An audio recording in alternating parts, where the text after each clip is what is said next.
satma sinukmaya winaya ing sepi sumimpen telenging kalbu pambukaning warana tarlen saking liyep layape ngaluyup pindha pesating sumbana sumusuping rasa jati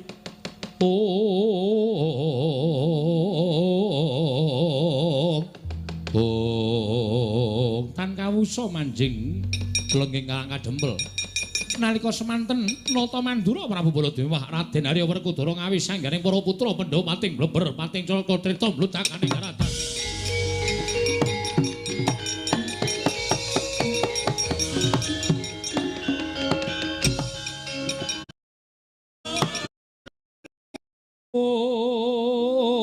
ndanging Prawadyabala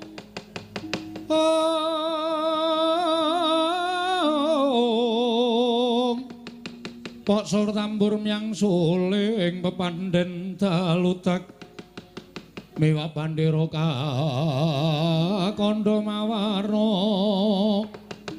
pindha jala driyana sri kawurya ana jan keputra punantarja cemadhong dawuh Pakde ana dawuh apa bapak eneng dawuh apa kok ngawe sangganing para putra-putra kabeh Setyaki wonten timbalan ing dawuh Gatotkaca wonten timbalan, Antarja wonten timbalan ing dawuh. Antasena piye Pakde? Wektu dina iki pancen aku kawan bapakmu ngumpulake sangganing para putra sabab ngerti dhewe yen to para Pandhawa sawetara wektu mapan ana ing Karang Kadempel. Kuwi gatine nedya mbangun negara Ngamarta ya Karang Kadempel. Durung nganti kelakon nggone miwiti ambangun babak anglayoni jujul anusuli.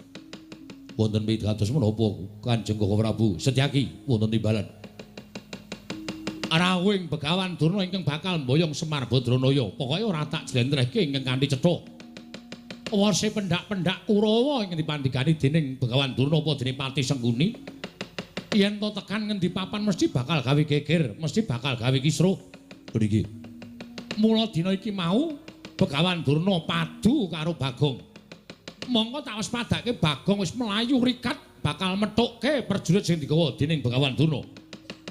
Kowe ngerti Bagong kuwi dadi pamomonging para Pandhawa.